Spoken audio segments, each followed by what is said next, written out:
करने वाले हैं कंडीशनल कैश ट्रांसफर योजना, या फिर इसे दूसरी भाषा में कहें तो बाल श्रमिक विद्या योजना भी कहते हैं। देखिए इसमें कैसे आवेदन करना होता है, क्या इसका प्रोसेस होता है, कौन कौन से डॉक्यूमेंट लगेंगे, कौन इसके लिए आवेदन कर सकता है।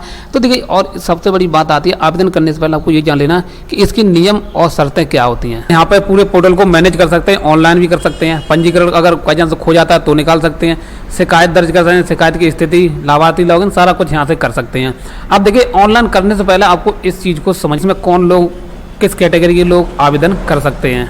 अब देखिए यहाँ पे लगा बाल श्रमिक विद्या योजना, देखिए 9 श्रेणियों में लागू की जाती है, यानी 9 श्रेणियों में इसे बांटा गया है। अब देखिए प्रथम श्रेणी में किन बच्चों को रखा गया, जैसे मान लो जिनकी हो चुकी है उन बच्चों को, देखिए उसके माता पिता खत्म हो चुके हैं, जो बच्चे अनाथ हैं उन्हें देखिए टॉप पे रखा गया सबसे पहले। यहाँ पे अगर पिता की मृत्यु हो जाती है उस कंडीशन में जो बच्चा है वो आर्थिक सहायता के कारण कार्य कर रहा है, ऐसे बच्चों को द्वितीय श्रेणी में यहाँ पे देखिए रखा गया है। अब देखिए यहाँ पे आती है तृतीय श्रेणी।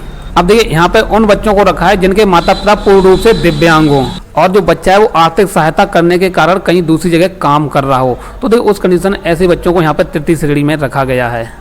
अब देखिए चतुर्थ श्रेणी में ऐसे बच्चों को रखा है जिनके माता पिता गंभीर बीमारी से ग्रसित हों और बच्चा दूसरी जगह कहीं मेहनत मजदूरी कर रहा है, तो ऐसे बच्चा है वो देखिए दिव्यांग हैं, तो देखिए उन्हें पंचम श्रेणी में रखा गया। अब देखिए छठी श्रेणी में उन बच्चों को रखा गया जिसके पिता के यहाँ पे, ऐसे बच्चों को यहाँ पे रखा गया जैसे जिसके पिता गंभीर रूप से बीमार हो, उस जो बच्चा है वो आर्थिक सहयोग करने के कारण कार्य कर रहा है, में यहाँ पे रखा गया है।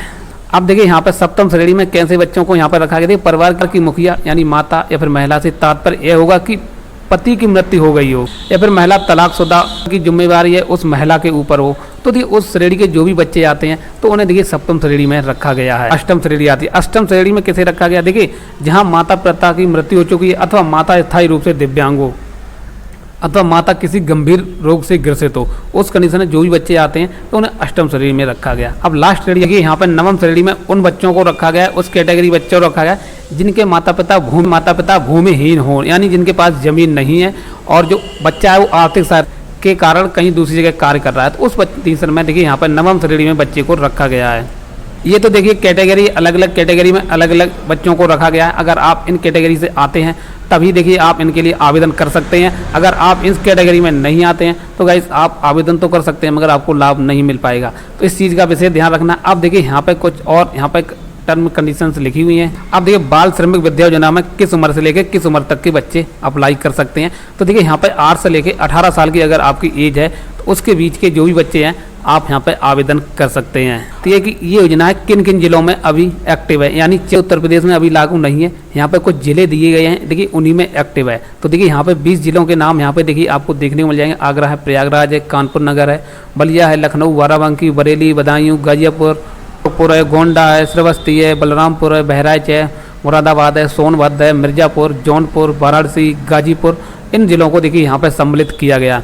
इनका देखिए लक्ष्य क्या रखा गया, देखिए यहाँ पे कितने आवेदन लिए जाएंगे, देखिए हर जिले से यहाँ पे देखिए 100 लाभार्थियों को यहाँ से लिया जाएगा। कुल मिला के यहाँ पे देखिए 2000 लाभार्थियों को, बच्चों को यहाँ पे इस योजना के थ्रू जोड़ा जाएगा। अब देखिए थोड़ा और नीचे आना है, देखिए यहाँ पे हम अगर इस लाभ रहे हैं तो हमें कितना कैसे लाभ मिलेगा। अगर देखिए आप एक लड़का हैं तो देखिए यहाँ पे आपको 1000 रुपये प्रतिमाह, अगर आप एक बालिका हैं तो देखिए 1200 रुपये माह प्रतिमाह आपको यहाँ पे दिए जाएंगे। तो एक साल में देखिए आपको 12,000 रुपये हो जाते हैं और अगर आप लड़की हैं तो देखिए यहाँ पे 14,400 रुपये प्रति वर्ष हो जाते हैं। अब देखिए यहाँ पर जाए जो लाभार्थी योजना के अंतर्गत कक्षा 8, 9, 10 तक की प्राप्त करते हैं उन्हें कक्षा 8 उत्तीर्ण करने पर देखिए 6,000 रुपये, अगर क्लास 10 उत्तीर्ण करते हैं तो देखिए यहाँ पर आपको 6,000 रुपये दिए जाएंगे। ये धनराशि होगी, देखिए प्रोत्साहन धनराशि होगी, आपको एक मुक्त दी जाएगी। और भी देखिए यहाँ पे योजना के बारे में कुछ क्वेश्चंस हैं, आप इनके बारे में क्वेश्चन का आंसर देख सकते हैं। अगर जैसे मान लो किसी क्वेश्चन पे आपको देखना है तो देखिए यहाँ पे उस क्वेश्चन का आंसर आपको देखने को मिल जाएगा। अगर आपको और भी जानकारी चाहिए तो देखिए यहाँ पे आप पढ़ सकते हैं। अगर आप इस योजना के पात्र हैं, कैसे आवेदन करें, क्या इसका प्रोसेस होता है, तो देखिए कमेंट करके बताएंगे तो अगली वीडियो में सारी जानकारी हम आपको बताएंगे कैसे ऑनलाइन करना है, क्या क्या डॉक्यूमेंट लगेंगे। योजना के बारे में यहाँ पे देखिए आपको संक्षिप्त में जानकारी दे दी। अगर आपके और पास ऐसे कोई भी बच्चे हैं लोगों को जरूर इस योजना के बारे में बताएं जिससे उनको उसका लाभ मिल सके।